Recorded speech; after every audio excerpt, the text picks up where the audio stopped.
မန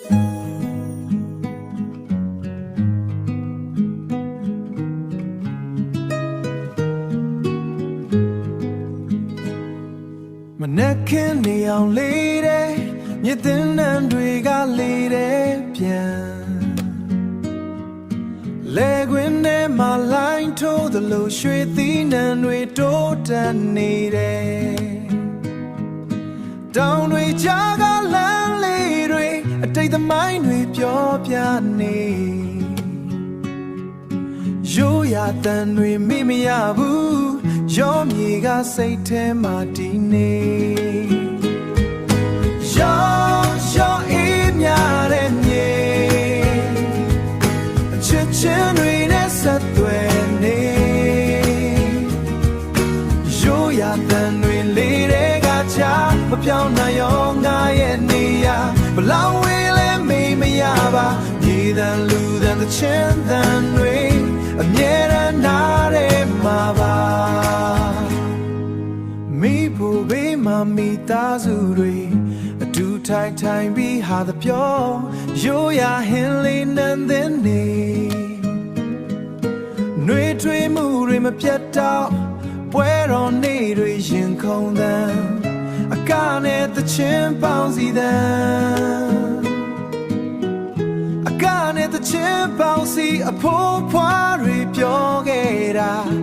ရောရင်ချေမှုမပြောင်းစေရောအေးမြတဲ့မြေချစ်ချင်းတွေနဲ့ဆက်သွယ်နေရိုးရာတန်တွေလေးတွေကကြားမပြောင်းနိုင်တဲ့အမတ်တရားအမြဲတမ်းနားရဲမှာပါရောမြေ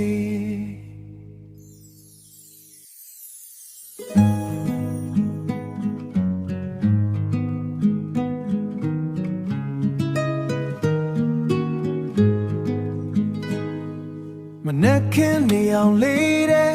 မြစ်သင်းနှံတွေကလေးတဲ့ပြန်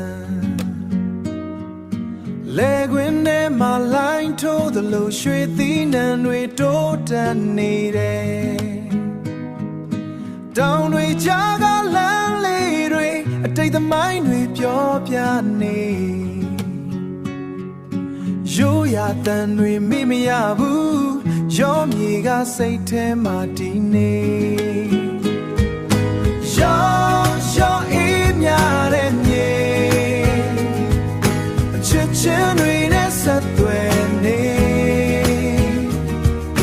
ရိုးရာတန်တွေလေးတွေကချာမပြောင်းနိုင်ရောငါရဲ့နေရာဘလောက်ဝေးလဲမေးမရပါမြေတန်လူတန်တဲ့ချင်းတန်တွေအမြဲတမ်းနားရဲမှာပါမိဖို့ဘေးမှာမိသားစုတွေအတူထိုင်ထိုင်ပြီးဟာသပြောရိုးရာဟင်းလေးနန်းသင်းနေနှွေထွေးမှုတွေမပြတ်တော့ပွဲတော်နေ့တွေရင်ခုန်သံအကားနဲ့သချင်းပေါင်းစီသံအကားနဲ့သချင်းပေါင်းစီအဖိုးဖွားတွေပြောခဲ့တာရောရင်ချေမှုမပြောင်းစေရောအေးမြတဲ့မြေချစ်ချင်းတွေနဲ့ဆက်သွယ်